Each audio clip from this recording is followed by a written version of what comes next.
Welcome everyone. चलिए अपनी 2020 question series का पहला क्वेश्चन देखते हैं। पहला क्वेश्चन है निर्णय यानी कि डिसीजन मेकिंग का कार्य है निम्न प्रबंध का, मध्यम प्रबंध का, उच्च प्रबंध का या सभी प्रबंधकीय स्तर का। तो देखिए ये सभी मैनेजमेंट के सभी लेवल पे किया जाता है, तो इसका करेक्ट ऑप्शन होगा ऑप्शन डी, सभी प्रबंधकीय स्तर का। बढ़ते हैं नेक्स्ट क्वेश्चन पे। नेक्स्ट है कंपनी ने 1000 रुपये का ऋण पत्र 980 रुपये में खरीदा, तो 20 रुपये का अंतर को माना जाएगा। फर्स्ट ऑफ ऑल 1000 का ऋण पत्र अगर आप 980 में लेते हो, यानी कंपनी ना ऋण पत्र को 980 में ले रही है, तो 20 रुपये उसको फ़ायदा रहा कि नहीं। ठीक है, तो आगे देखते हैं ऑप्शन क्या दिया है। तो ये ऋण पत्र शोधन पर लाभ होगा, ऋण पत्र शोधन पर हानि होगी, या ये गुडविल होगी, या इनमें से कोई नहीं। तो इसका करेक्ट ऑप्शन होगा ऑप्शन ए, ऋण पत्र शोधन पर लाभ है ये। ओके, बढ़ते हैं नेक्स्ट क्वेश्चन पर। क्वेश्चन नंबर 3, कौन सा अनुपातिक संबंध सही है। अब आपको देखिए इसके 4 ऑप्शन दिख रहे हैं। फर्स्ट ऑफ ऑल इसमें देखिए माध्य विचलन और मानक विचलन, इन दोनों में रिलेशन दे रखा है, चारों ही ऑप्शन। लेकिन इनमें करेक्ट कौन सा है, इसके लिए आपको ध्यान होगा जब आपने स्टैट में किया था माध्य विचलन, मानक विचलन और चतुर्थक विचलन, इनके रिलेशन की एक इक्वेशन होती है ना, वो आपको ध्यान है। चलिए मैं आपको दिखाती हूँ। ये एक इक्वेशन होती है 6 SD यानी कि स्टैंडर्ड डेविएशन, ये जो आधा ना जैसा सिंबल है ना, ये मानक विचलन का होता है, equal to 9 QD equal to 7.5 small delta माध्य विचलन के लिए होता है। अगर आपको ये इक्वेशन याद है तो आप इनसे किसी भी वैल्यू को यानी कंपैरिजन करके, अगर मानक विचलन और चतुर्थक विचलन में पूछता तो भी आप निकाल पाते, चतुर्थक विचलन और माध्य विचलन पूछता तभी भी आप निकाल पाते, यानी इससे आप काफ़ी सारी चीज़ें निकाल सकते हो। और इस रिलेशन को भी इसी इक्वेशन से सॉल्व करने वाले हैं हम, तो इसको देखिए समझिएगा। पहले ये जो इक्वेशन लिखी हुई है इसमें जो सिंबल्स हैं उनका क्या मीनिंग है उन सिंबल से, उसके लिए आप ये देख सकते हैं। ओके, चलिए अब देखिए क्वेश्चन के अकॉर्डिंग आपको माध्य विचलन और मानक विचलन में रिलेशन निकालना है। तो माध्य विचलन आपका ये होता है और मानक विचलन आपका ये होता है, तो हमें इन दोनों को उठाना है। ठीक है, तो हम इनको लिखना शुरू करते हैं। अब आंसर में जो आपके ऑप्शन दे रखे हैं उसमें माध्य विचलन की वैल्यू निकालनी है, तो हम माध्य विचलन वाला लिखेंगे इक्वल टू 6 SD। ओके, इससे हम माध्य विचलन का वैल्यू निकालेंगे तो आएगा 6 SD, अपॉन में जाएगा ना ये 7.5। ठीक है, पॉइंट हटाइएगा तो ऊपर एक 0 बढ़ गया, आपका हो गया अब 60/75 SD। ठीक है, अब देखिए ये दोनों ही कैंसिल हो जाएंगे किससे, 15 से। 15 चौका 60 और 15 पंजे 75, तो आपका आंसर आया 4/5 SD, यानी कि माध्य विचलन इक्वल टू 4/5 मानक विचलन का। ओके, तो ऐसा कोई ऑप्शन दिख रहा है आपको, बताइए कौन सा है। बिल्कुल करेक्ट, ऑप्शन नंबर सी यहाँ पे सही हो जाता है। ओके, तो चलिए बढ़ते हैं नेक्स्ट क्वेश्चन पर। क्वेश्चन नंबर 4, प्रबंध के निम्नलिखित कार्य किस क्रम में संपन्न किए जाते हैं। तो पहला ऑप्शन है संगठन, फिर नियंत्रण, फिर नियोजन, फिर निर्देशन। तो आपको पता होगा इन्हें हमें सही ऑर्डर में अरेंज करना है। तो सबसे पहले तो प्लानिंग करते हैं ना, तो सबसे पहले आएगा नियोजन, उसके बाद में संगठन, और इन ऑप्शन के अकॉर्डिंग फिर आएगा आपका निर्देशन, एंड सबसे लास्ट में आएगा नियंत्रण। तो इसके अकॉर्डिंग आपका सेट होता है 3, 1, 4 एंड 2। ऐसा कोई ऑप्शन देखिए, हाँ जी आपका है ऑप्शन बी। ओके, तो यहाँ पे correct answer is option B. बढ़ते हैं नेक्स्ट क्वेश्चन पर। क्वेश्चन नंबर 5, एक भारतीय नागरिक जो रोजगार हेतु विदेश जाता है उसे निवासी होने के लिए भारत में कम से कम ठहरना होगा। ऑप्शन है 182 डेज, 90 डेज, 60 डेज या 180 डेज। तो करेक्ट आंसर है इसका option A, 182 days. Okay, next question देखते हैं। यदि वर्ष की शुद्ध बिक्री 2,50,000 रुपये है तथा देनदार 50,000 रुपये हैं, तो औसत वसूली अवधि होगी। तो देखिए इसका एक फॉर्मूला होता है जो अब आपको आपकी स्क्रीन पे दिख रहा होगा, average collection period equal to average trade receivables. अब देखिए ट्रेड रिसीवेबल्स में आपका डेटर्स आते हैं और बिल्स रिसीवेबल्स आते हैं, बट इस क्वेश्चन में खाली डेटर्स गिवन है आपको। और आपका जो ये फॉर्मूला है इसमें एवरेज है। कई बार क्या होता है ओपनिंग एंड क्लोजिंग भी गिवन होता है, यानी कि like opening debtors and closing debtors given होता, तो आप उनका एवरेज निकालते हैं। एवरेज कैसे निकालते? दोनों को प्लस डिवाइडेड बाई 2 करके। इसी तरह से अगर रिसीवेबल गिवन होता उनका भी एवरेज लेते, लेकिन यहाँ क्वेश्चन में आपको खाली डेटर्स गिवन है तो पूरा का पूरा ये लिया जाएगा, ठीक है। अपॉन में आता है नेट क्रेडिट सेल्स, लेकिन यहाँ पर कोई क्रेडिट सेल की बात नहीं हो रही है ना क्वेश्चन में, तो अगर क्रेडिट सेल गिवन नहीं है तो हम टोटल सेल को भी ले लेते हैं। आगे है मल्टीप्लाई नंबर ऑफ मंथ्स। अगर आपको आंसर मंथ्स में फाइंड आउट करना है तो नंबर ऑफ मंथ्स लोगे इस साल के, साल में कितने मंथ्स होते हैं? 12। इसके बाद में और लिख रहा है वीक्स। वीक्स का मतलब अगर साल में वीक्स में आपको आंसर कैलकुलेट करना है तो 52 वीक्स से मल्टीप्लाई होगा। अगर आप निकाल रहे हो डेज़ में तो या फिर नंबर ऑफ डेज़ ले सकते हो इन अ ईयर, 365। ओके, फॉर्मूला समझ में आ गया। बस इसमें हमें वैल्यूज़ पुट करनी है, तो चलिए इसको सॉल्व करते हैं। सबसे पहले ऊपर एवरेज ट्रेड रिसीवेबल्स की जगह आएगा 50,000 जो कि आपके डेटर्स हैं। अपॉन में सेल्स आपको गिवन है 2,50,000 एंड मल्टीप्लाई। अब आप अपने ऑप्शन देखिए, वहाँ पे दिन में आंसर दे रखा है डेज़ में, तो साल में कितने डेज़ होते हैं? 365 मल्टीप्लाई 365। चलिए अब इसको सॉल्व कर लेते हैं। अब देखिए 4 0 से 4 0 कैंसिल हो गई, 5 से 25 5 टाइम्स कट गया एंड इस 5 से 365 73 टाइम्स कट जाएगा, तो आंसर इज 73 डेज, जो है हमारा ऑप्शन सी 73 डेज। ओके, बढ़ते हैं नेक्स्ट क्वेश्चन पर। नेक्स्ट है ऋण पत्रों के निर्गमन पर दी गई कटौती दिखाई जानी चाहिए। ऑप्शन ए चिट्ठी के संपत्ति पक्ष में, चिट्ठी के दायित्व पक्ष में, लाभ हानि खाते के डेबिट में या लाभ हानि खाते के क्रेडिट में। तो इसका करेक्ट ऑप्शन है आपका ऑप्शन ए, चिट्ठी के संपत्ति पक्ष में दिखाते हैं, ठीक है। ऋण पत्र के निर्गमन पर जो डिस्काउंट होता है। अच्छा, वैसे तो डिवेंचर्स आपके लाइबिलिटी में जाते हैं, लेकिन यहाँ पर ना ऋण पत्र के डिस्काउंट की बात हो रही है, कटौती की बात हो रही है, तो वो आपकी संपत्ति पक्ष में जाती है। इस बात को ध्यान रखिएगा, ठीक है। चलिए बढ़ते हैं फिर अगले क्वेश्चन पर। अगला क्वेश्चन है वैज्ञानिक प्रबंध के पिता हैं। भाई वैज्ञानिक प्रबंध के पिता किसको कहा जाता है? यानी कि साइंटिफिक मैनेजमेंट के फादर।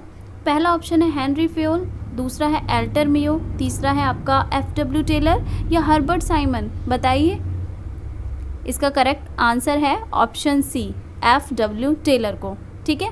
आगे बढ़ते हैं। क्वेश्चन नंबर 9, जब साझेदारों को अपनी पूंजी पर ब्याज दिया जाता है तो सामान्यतः गणना की जाती है, यानी कि पूंजी पर इंटरेस्ट जो है ना वो किस पे कैलकुलेट करते हैं? ऑप्शन ए है वर्ष के अंत की पूंजी पर, पूंजी में से आहरण हटा के, वर्ष के अंत की पूंजी माइनस आहरण।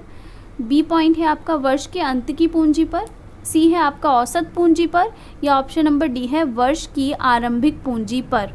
तो देखिए, आप में से बहुत सारे लोग कंफ्यूज हो गए होंगे और सोच रहे होंगे कि फाइनल वाली कैपिटल पे होगा, लेकिन हमेशा ध्यान रखना जो इंटरेस्ट ऑन कैपिटल लगता है ना वो ओपनिंग कैपिटल पे लगता है, ठीक है, प्रारंभिक पूंजी। तो उसके अकॉर्डिंग आपका ऑप्शन नंबर डी यहाँ पे करेक्ट है, वर्ष की आरंभिक पूंजी पर हम इंटरेस्ट ऑन कैपिटल कैलकुलेट करेंगे। ओके, चलिए फिर नेक्स्ट क्वेश्चन है अब हमारा क्वेश्चन नंबर 10, अंश आवंटन खाता है।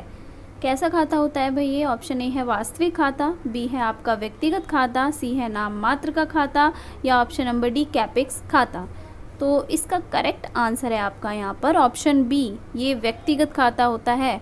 अंश आवंटन खाता एक व्यक्तिगत खाता होता है, पर्सनल अकाउंट, आप ये ध्यान रखिएगा। बढ़े अगले क्वेश्चन पे। नेक्स्ट क्वेश्चन है अब, आर्थिक चिट्ठी में संपत्तियों को दिखाया जाता है भाई स्थायित्व के आधार पर, बाजार मूल्य पर, या पुस्तक मूल्य पर, या तरलता के आधार पर। तो आर्थिक चिट्ठी में संपत्तियों को बुक वैल्यू पर दिखाते हैं, ऑप्शन सी यहाँ पे करेक्ट है। अगला क्वेश्चन, खुदरा रोकड़ बही यानी कि पैटी कैश बुक में शेष है, क्या होता है? पैटी कैश बुक का शेष मैं आपको बता देती हूँ सीधे करेक्ट आंसर, जो कि ऑप्शन नंबर ए, एक संपत्ति, उसको असेट्स मानते हैं, ठीक है, क्योंकि पैटी कैश बुक में पहले से ही कुछ कैश दे दिया जाता है और उसी में से उसको एक्सपेंसेस कवर अप करने होते हैं। तो यहाँ पे प्रॉफिट एंड लॉस की तो बात ही नहीं हो रही है, ना ही आने की बात हो रही है। वो कैश जो दे दिया जाता है उसी का बैलेंस बचेगा ना, और कैश आपकी असेट्स होती है तो उसका जो बैलेंस है वो असेट्स होगा। ओके, आगे बढ़े। नेक्स्ट क्वेश्चन है अब आपका, यदि small x equal to x minus x bar तथा y equal to y minus y bar तथा युग्म पदों की संख्या n हो तो आर इक्वल टू क्या भाई, 4 फॉर्मूले दे रखे हैं, आर इक्वल टू पूछा है कौन सा सही फॉर्मूला है, तो आप देख पा रहे हो ये आपका, अगर ध्यान आ रहा है आपको, कोरिलेशन के फॉर्मूले होते हैं, ठीक है, आर इक्वल टू समथिंग, तो यहाँ पे सही वाला पहचाना है। लेकिन आपको एक फॉर्मूला ध्यान आ रहा होगा, R equal to sigma d x d y upon में sigma d square x into sigma d square y का रूट, है ना। तो ये जो फॉर्मूला होता है वही है ये फॉर्मूला। आप देखिए डी एक्स निकालते कैसे थे, एक्स माइनस एक्स बार, डी वाई कैसे निकालते थे, y माइनस के वाई बार। इन्होंने डी एक्स को स्मॉल एक्स से रिप्रेजेंट किया है यहाँ पे, और डी वाई को इन्होंने खाली y से, स्मॉल y से रिप्रेजेंट किया है। तो कोई कन्फ्यूज़न वाली बात नहीं है, बस आपको इसको इस फॉर्म में देखना है। ये जो फॉर्मूला एक्चुअल में ये होता है, आपको इसको इस फॉर्म में देखना है। तो आपका यहाँ पे करेक्ट ऑप्शन है ऑप्शन ए। ओके, बढ़े नेक्स्ट क्वेश्चन पे। नेक्स्ट क्वेश्चन है अब आपका, कारखाना लागत एवं कार्यालय उपरिव्यय के योग को कहते हैं। पहला ऑप्शन है कारखाना लागत, दूसरा है उत्पादन लागत, तीसरा है प्रत्यक्ष लागत, या ये सभी। तो देखिए आप इस क्वेश्चन को इस चार्ट से समझ सकते हैं, ठीक है। अब इसमें देखिए क्या है, कारखाना लागत, तो कारखाना लागत यहाँ पर है आपका, और कह रहा है कार्यालय उपरिव्यय। कार्यालय उपरिव्यय और कारखाना लागत, अगर इन दोनों का योग कर दिया जाए, ठीक है, तो वो क्या कहलाता है आपका, कॉस्ट ऑफ प्रोडक्शन, यानी कि उत्पादन लागत। ओके, तो इसका करेक्ट आंसर अब आप फाइंड आउट कर सकते हैं, जो कि आपका ऑप्शन बी, उत्पादन लागत। ओके, बढ़े नेक्स्ट क्वेश्चन पे। क्वेश्चन नंबर 15, कीमत सूचकांक निकालने में आधार की कीमत को माना जाता है। तो देखिए प्राइस इंडेक्स जब आप निकालते हैं और कुछ भी इन्फॉर्मेशन गिवन नहीं होती, तो हम बेस जो है वो 100 ही तो लेते हैं ना। तो यहाँ पे करेक्ट ऑप्शन पे चलते हैं सीधे, ऑप्शन है option number A 100। Okay, next question है आपका, वर्ष के अंत में एक साझेदार की पूंजी है 20,000 रुपये, वर्ष का उसका लाभ का हिस्सा है 10,000 और उसने वर्ष के दौरान 5,000 आहरित किए, तो उसकी पूंजी होगी। 1 मिनट, क्वेश्चन को दोबारा से देखते हैं।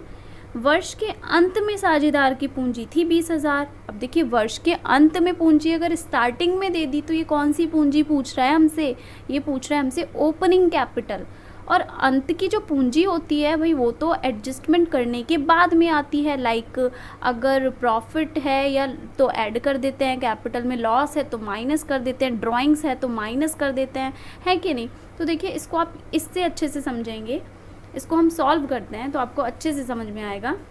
ये जो आपको दिख रहा है लायबिलिटी में जाता है ना कैपिटल, तो यहाँ पर कैपिटल में प्रॉफिट, इस क्वेश्चन के अकॉर्डिंग लिया है मैंने, प्रॉफिट गिवन है ना, तो प्रॉफिट ऐड किया होगा कैपिटल में, ड्राइंग्स माइनस किया होगा, और तब जाके आया होगा आपका ये 20,000। तो मैं 20,000 फाइनल आपकी अंत की कैपिटल है उसे फिल कर देती हूँ। ओके, अभी ड्राइंग्स माइनस किया होगा, तो चलिए वो कितना था, 5,000 डाल देते हैं हम। तो ड्राइंग्स माइनस करके 20 आया, तो यहाँ पर होगा ऐड करके, अगर मैं 20 में 5 ऐड कर दूँ तो यहाँ पर होगा टोटल 25,000। ओके, समझ में आ रही है बात। प्रॉफिट आपको पता है 10,000, ये हमने फिल कर दिया। ओके, अब ऊपर की कैपिटल निकालनी है। जब टोटल यहाँ 25,000 है, प्रॉफिट 10,000 है, तो इनका डिफरेंस ऊपर जाएगा कि नहीं। तो वही आपकी ओपनिंग कैपिटल होगी 15,000 एंड आपका ऑप्शन नंबर यहाँ पे सी सही हो जाता है। आई होप आपको समझ में आया है। चलिए बढ़ते हैं नेक्स्ट क्वेश्चन पर। क्वेश्चन नंबर 17 है अब, the institute of cost and works accountant of India का प्रधान कार्यालय स्थित है। कहाँ पर स्थित है भाई, ऑप्शन नंबर ए है कोलकाता, बी है मुंबई, सी है दिल्ली, या डी इलाहाबाद। इसका सही आंसर है हमारा option number A Kolkata. Okay, चलिए बढ़ते हैं फिर अगले क्वेश्चन पे। भारत में मुद्रास्फीति को मापने के लिए प्रयोग में लाया जाता है भाई, कौन सी विधि या कौन सा इंडेक्स यूज़ करते हैं हम। ऑप्शन ए है उपभोक्ता मूल्य सूचकांक, बी है थोक मूल्य सूचकांक, सी है श्रमिक जीवन यापन लागत सूचकांक, या ये सभी यूज़ होते हैं, बताइए। चलिए सीधे चलते हैं इसके करेक्ट ऑप्शन पे, जो है ऑप्शन नंबर बी थोक मूल्य सूचकांक। ओके, मुद्रास्फीति को मापने के लिए क्या यूज़ किया जाता है, थोक मूल्य सूचकांक, ध्यान रखिएगा इसको। चलिए बढ़ते हैं अगले क्वेश्चन पे। नेक्स्ट क्वेश्चन, क्वेश्चन नंबर 19, निम्नलिखित समीकरण में से कौन सा एक सही है, जहां MRP सीमांत आगम उत्पादकता, MPP इक्वल टू सीमांत भौतिक उत्पादकता और MR इक्वल टू सीमांत आगम यानी कि मार्जिनल रेवेन्यू। तो अगर ये तीनों गिवन है तो इनमें से कौन सा फॉर्मूला करेक्ट है, तो मैं आपको बता दूं। पहला जो ये एमआरपी होता है, एमआरपी दैट मीन्स आपका marginal revenue productivity, and MPP होता है आपका मार्जिनल फिजिकल प्रोडक्टिविटी, एमआर होता है आपका मार्जिनल रेवेन्यू। तो एमपीपी यानी कि मार्जिनल आपका फिजिकल प्रोडक्टिविटी इक्वल होती है एमआरपी मल्टीप्लाई एमआर के। तो यहाँ पर आपका ऑप्शन नंबर ए करेक्ट है। ओके, चलिए अब है next and last question of this video. अग्रिम याचना खाते को पृथक रूप से दर्शाया जाता है। अग्रिम याचना यानी कि कॉल्स इन एडवांस, उसको पृथक से कहाँ दर्शाते हैं? इसके तो ऑप्शन रीड करने की ज़रूरत है क्या? आप सभी को पता होगा। इसको हम बैलेंस शीट के लाइब्रेरी साइड में दिखाते हैं। तो यहाँ पर करेक्ट ऑप्शन हो जाता है ऑप्शन सी। ओके, तो चलिए आज की वीडियो के हमने 20 क्वेश्चन कवर कर लिए हैं। आई होप ये क्वेश्चंस आपके लिए यूज़फुल रहे। तो थैंक यू फॉर वॉचिंग। मिलते हैं नेक्स्ट वीडियो में। Till then tata, bye bye.